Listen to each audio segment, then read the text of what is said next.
With this video book, I begin a new video series dedicated to building a cultural and linguistic bridge between the Russian and English-speaking worlds.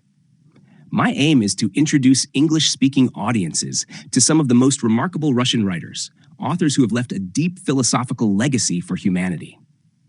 Today's story, The Wise Minnow, is one of many moral fables written by the great satirist Mikhail Saltykov-Shchedrin, in 1883. Through sharp wit and gentle irony, this tale explores how fear, when taken to the extreme, can lead not to safety, but to a life without meaning. I invite you to listen, reflect, and discover with me the depth and brilliance of Russian literary thought. After watching, and more importantly, listening, you are warmly invited to share your thoughts and reflections in the comments below. Below is a more elegant literary translation of Mikhail Saltykov-Shchedrin's The Wise Minnow, Pремудрый, pискарь, preserving the satirical tone and rich moral nuance, but rendered in refined and expressive English prose. The Wise Minnow, by Mikhail Saltykov-Shchedrin, translated into English with elegance and fidelity. Once upon a time, there lived a minnow. Both his father and mother were fish of great caution and sense. They had spent many quiet years in the river, living prudently and avoiding both the soup pot and the gaping jaws of a pike. And to their son, they passed down the same legacy of fear. "Take heed, my son," the old minnow said on his deathbed. "If you wish to live long and well, keep your eyes wide open and trust no one." Now, the young minnow was a fish of uncommon intelligence. He set his mind to the task and saw at once, wherever he turned, danger lurked. The river teemed with larger fish. While he was among the smallest, anyone could devour him, but he could devour no one. Nor did he understand why one should want to. A crayfish could snap him in two with a single stroke of its claw. A water flea could cling to his spine and torment him unto death. Even his own kin, the other minnows, should they spot him with a captured mosquito, would mob him in a frenzy, steal his catch, and in the process, shred it to pieces for no one's benefit. And what of mankind, that cunning, malicious breed? What devilish contraptions have they not devised for the senseless slaughter of minnows? Nets, seines, traps, spears, and most fiendish of all, the fishing line. A thread with a hook, and on the hook a worm or fly, grotesquely impaled. What could be more absurd? Yet it is on this absurd contraption that more minnows are caught than by any other means. His father had warned him many a time. "Beware the line most of all," he would say. Though it may seem the simplest of snares, for us minnows, the simpler it is, the deadlier. They toss us a fly as if to court us, but you bite, and death bites back. The old fish often recounted how he had once come within a hair's breadth of ending up in fish soup. At the time, they were being hunted by a whole crew of fishermen. A sign was drawn across the full width of the river and dragged for miles along the bottom. Oh, the catch that day! Pike, perch, chub, roach, even the sluggish bream were dragged up from the muck. As for the minnows, they were beyond counting. The terror he felt as he was pulled along the riverbed, words cannot capture it. He could feel himself being dragged, but knew not where. On one side loomed a pike, on the other a perch. At any moment, he thought, one of them would gulp him down. But they didn't. No time for eating, brother. All were preoccupied with one thought. Death had arrived. How or why? None could say. At last, the wings of the net were drawn closed, and the whole haul was cast upon the shore. Fish were dumped from the net's pouch into the grass, and there he first understood what fish soup meant. Something red shimmered on the sand, while gray steam billowed skyward. The heat was so stifling he nearly fainted on the spot. As if being out of water were not misery enough, they stoked the fire. He heard them murmur, "Bonfire." Upon it sat something black, filled with water, churning like a stormy lake. Pot, they called it. And then he heard, "Throw in the fish, it's time for the soup." Fish after fish was tossed in. A fisherman would hurl one. It would sink, then leap madly, then sink again, and go still. "That one's tasted the soup," they'd say. At first, they threw fish indiscriminately. But then an old man looked upon him and said, "What use is this tiny thing for soup? Let him grow in the river." He took him gently by the gills and tossed him back into the water. And the little minnow, no fool, darted home at full speed. There he found his mate, peering anxiously from their burrow, pale with fear. And so it was. No matter how often the old minnow spoke of soup and what it entailed, few in the river ever grasped the meaning. But the son had listened well and took his father's teachings deeply to heart. He was an enlightened fish, moderately liberal in temperament, and he understood well that life was no lark. One must live so that no one notices you, he told himself. Otherwise, you'll be done for. And so he began to arrange his life accordingly.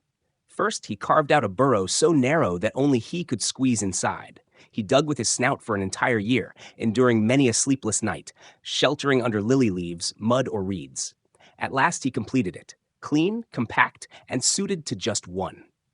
Then he resolved to live thus. He would take his constitutional at night, when men, beasts, birds, and fish were asleep.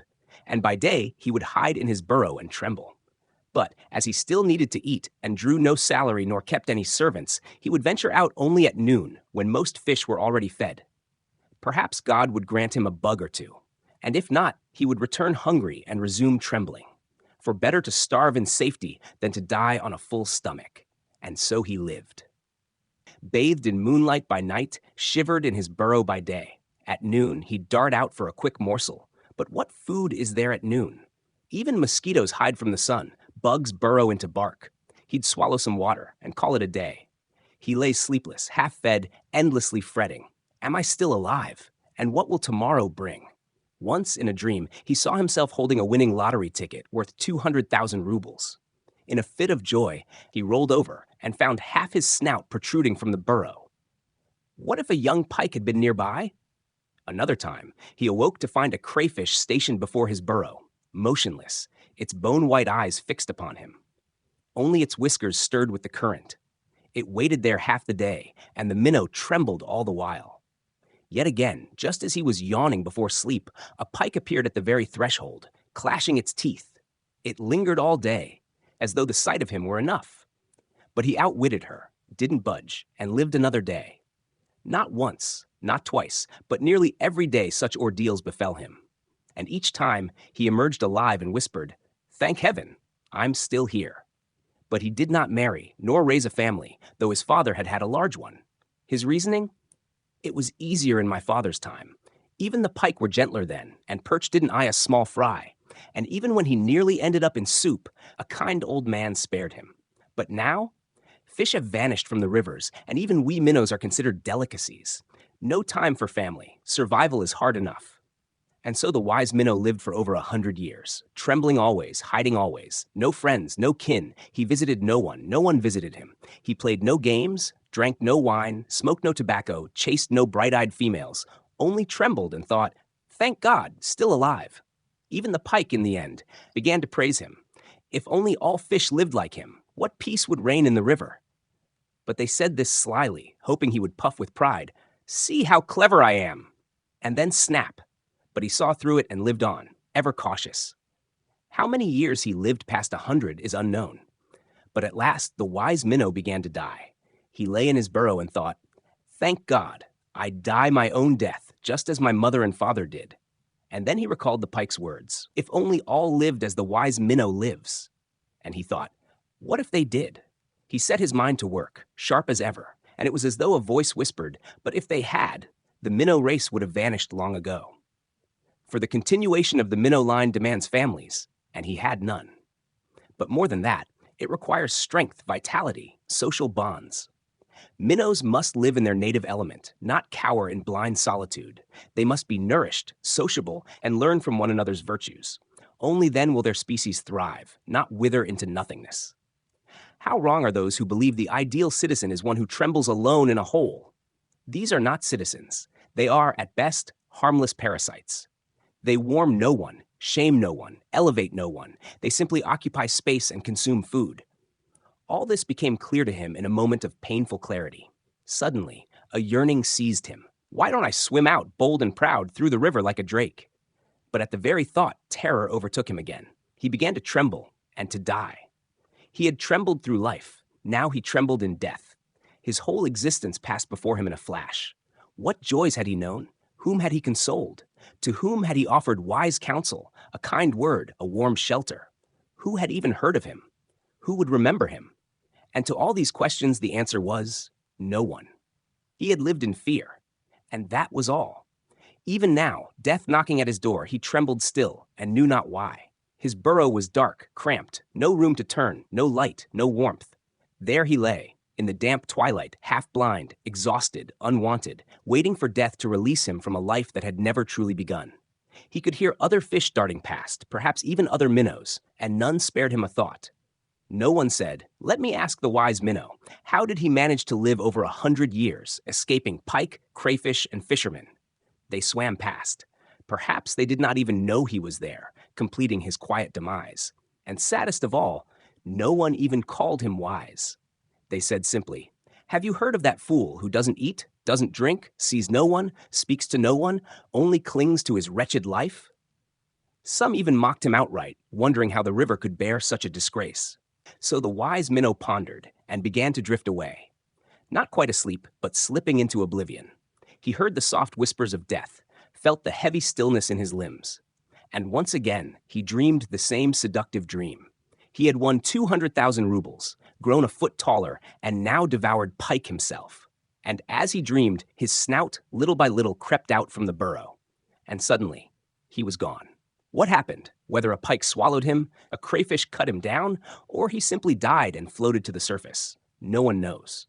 Most likely he died of his own accord. After all, what pleasure would a pike find in devouring a sick, dying, wise old minnow?